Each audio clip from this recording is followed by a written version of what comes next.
Hey there, hello everybody, and welcome. Now, this is a story that I've been wanting to discuss because it happens very close, or potentially is going to happen, because we don't have an exact date, near the Jupiter-Uranus conjunction. Now, the Jupiter-Uranus conjunction in Taurus happens on the 21st of April, and it's at 21 degrees of Taurus. So there you have 21 and 21, which was like 3 and 3. Maybe that's a coincidence. And on the 20th, we may have the burning alive of a red heifer in Jerusalem, a very significant event in terms of biblical prophecy. So, what is the red heifer? Well, there are 5 red heifers that were found on a farm in Texas, although I'll come back to how they were found, right? And they were transported to Israel. Now, apparently, you can't import livestock into Israel, but they were transferred under the designation of pets. They've been grazing at a location in the West Bank, being monitored. Now, one of the cows have been ruled out. Now, for this prophecy, this ancient prophecy that goes back to Moses, to be fulfilled, the red heifer must be perfect, right? It can have no more than 2 hairs that are not red. When I say red, it's like red-brown. The hooves have to be red. They're disqualified if they have more than 2 black or white hairs. They can never have been under the yoke, so they couldn't have been worked. They could never have been pregnant. And they could never have been, there's another designation, I'll have to remember what the other one was. It slips my mind. Now, they have to be between 2 and 3 years old, right? Some people say 3 and 4, but I think what it is, they have to be in their 3rd year. So they have to be 2 years, 1 day, and under, and just before their 3rd birthday. Now, they've just sort of gone over the 2-year mark, so they are now eligible. And therefore, they can potentially be sacrificed. Now, you can see there in the picture, one of these heifers is going to be burned alive. The ashes will be used for purification purposes. And after that, the 3rd temple can be built. Now, as you know, currently on the site of what once was Solomon's temple, was later built, was during the time of Herod, but anyway, was destroyed by the Romans just shortly after Jesus's death. And there's been no temple there since, but there is the Al-Aqsa Mosque there, which is the 3rd holiest site in Islam. Now, there have been a lot of kind of archaeological digs going on underneath Al-Aqsa Mosque. These are for the purposes of the Jewish community only, or if the Israelis have auspices over that, and no Palestinians or other people are allowed in there. Of course, this causes a lot of controversy because it might be weakening the foundations and no one really knows what's going on there. I always wonder, they're looking for biblical relics, what's called the Holy Grail, the Lost Ark, whatever those things actually are. What of great worldwide archaeological significance is there under there? But anyway, so in prophecy, the sacrificing of the red heifer has to occur near the Mount of Olives on a location that overlooks what is now the Al-Aqsa Mosque. Now, they have already built the ramp. So you can see that although it sounds kooky, these people take this very seriously. So here we go. I mean, there's the poor heifer. I absolutely shudder at the thought of an animal being burnt alive, a human or an animal. It's really horrendous. I just hate that sort of cruelty to people or animals, and it's thoroughly uncalled for. Now, let's see. There's a picture of the ramp here as well that I just want to show you. And here we go. Here's an article as well. Israel at war, the astonishing significance of red heifers. They are bulls, right? Now, what I find interesting is if the offering is made on the 20th of April, that's the day the sun goes into Taurus. And it's just before this Jupiter-Uranus conjunction in Taurus, Taurus being the sign of the bull. Now, these are cows, but still, I mean, a bull, a cow, it's the same thing, really. And let me just see there what this guy says.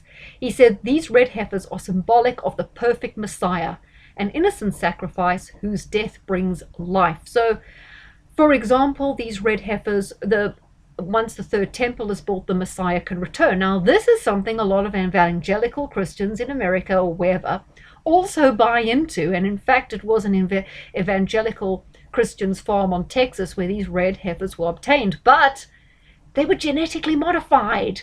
So it's kind of egging the prophecy on. It's not really just happening organically, is it? And there's the picture. That's the P. Diddy story. I'm just not getting involved in that. There's the ramp, guys. Can you see there's the ramp up which the heifers must go? Uh, yeah. Now, it says there in the occupied West Bank, a conference is being held by Israeli settlers where they will be discussing the upcoming ritual slaughter of the red heifer.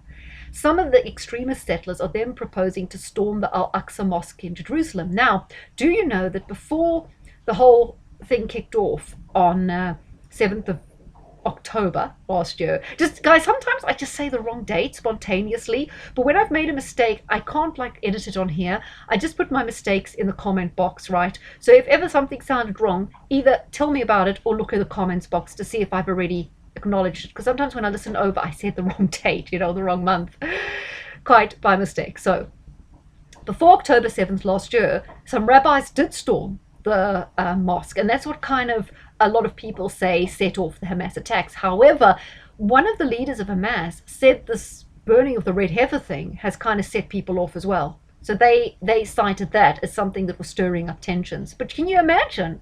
Anyway, let's read more about these just to see. So they were like genetically engineered. They can never have been milked, so they can't have been under the yoke, i.e. worked, pregnant, or milked. Okay, so yes, they have to go up the ramp. The ramp must overlook the dome of the rock. It's burnt alive. And like you see, a lot of the evangelical Christians in America and maybe around the world rely on the Scofield Bible.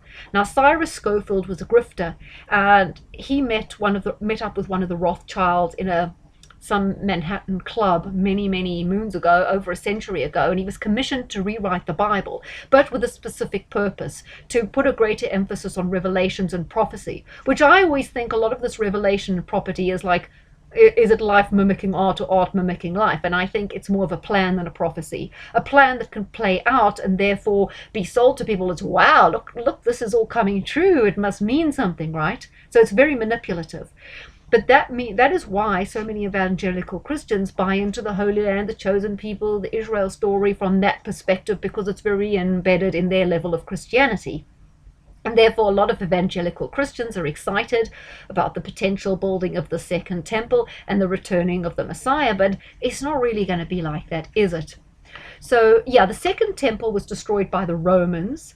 Moses did the first sacrifice of a red heifer. There's only been 9 occasions since Moses that this has been done. This would be the 10th if it comes off. Hasn't happened in 2,000 years. These red heifers are extremely rare, which is why obviously they've had to be genetically modified. Now, since the second temple was destroyed, the first temple being Solomon's temple on that spot, there was never an opportunity, because that particular area of the world was occupied by the Romans, then I don't know who was next, the Babylonians, the various Arab empires, and it was only after sort of World War II that it became Israel again, and it became possible for these prophecies to actually come to pass. Then in 1967, Israel occupied the West Bank and Jerusalem, and then it became even more possible. So we've been edging ever closer to this moment over 2,000 years. So I find that interesting that the culmination of this whole thing could potentially be this May, at the same time as this Jupiter-Uranus transit. And note, the Jupiter-Uranus conjunction is right on the sun of Israel in the 8th house. The 8th house of kind of transformation, death, rebirth, that whole 8th house theme, right, of like death and rebirth, of purification, of purging, all those themes about the 8th house. Israel's sun is in the 8th house in Taurus, and this particular conjunction is going to be conjunct that, and very interesting. Also very interesting, the full moon is on the 23rd, which is Passover. So we have the total solar eclipse on the 8th. Then in that waxing period, just before the waxing period of the moon ends, before full moon, the beginning of Passover, they do this ritual, potentially on the 20th. Interesting, isn't it? So we've got these 2 major events happening this month with the potential slaughter of the heifers, right? I think I've covered a lot. And after that, Israel will become a light to all nations, and whatever, all these prophecies are going to be fulfilled. However, we all know that because the Al Aqsa Mosque is so important in Islam, the destruction of it is likely to inflame the temperature, which is actually kind of what they want, because through destruction, perhaps the prophecies will be fulfilled, because there's supposed to be these 7 years of tribulation before this Messiah comes, but then a lot of other people say it will be the Antichrist. So it's very interesting, and I thought that it would be nice for me to share that with you, so you kind of got the heads up on that happening, and astrologically it ties in. So it's super interesting from that perspective. Just thought I'd touch on the bridge. Now, the bridge, it's the Scott, I don't know, the Scott something Key. He was a guy who wrote the American national anthem. It's kind of symbolic that a bridge named after the guy that wrote the American national anthem comes down. Now, I know it was kind of struck by the boat. It fell like a house of cards far too quickly, in my reasoning. It's now blocked to Main Harbour, so the freight that goes in and out there now has to be diverted south to Norfolk, or north to on the Pennsylvanian coast, or up towards New York. So it's again one of these supply chain things where it's disrupting the supply chain. Also, this is one of two main routes connecting the south, Florida, Georgia, up to Maine to the north. It's one of only two approved routes for hazardous material. So that's nuclear, propane, or whatever other gasoline, whatever is traveling up and down there, because the other routes involve a tunnel and roads which are not suitable. So it's also going to disrupt traffic with hazardous material. Very interesting. The bridge had just turned 47 years old, because its birthday was on the 23rd of March. And so it's very interesting. It seems like it's another one of those kind of 9/11 moments where, planes, buildings which were meant to withstand aluminium planes hitting them, absolutely smashed to pieces by some aluminium planes. Now, I don't know, how fast this boat was moving and what the logistics are, but it all seemed to cave in pretty quickly, which was strange. So lots of interesting events. I'm still going to talk to you more about the solar eclipse on the 8th, but being conjunct Chiron, I still think is very indicative of a major kind of health thing on the way. So I hope you enjoyed this. I hope if I hear anything more about these heifers, I will definitely bring you that news.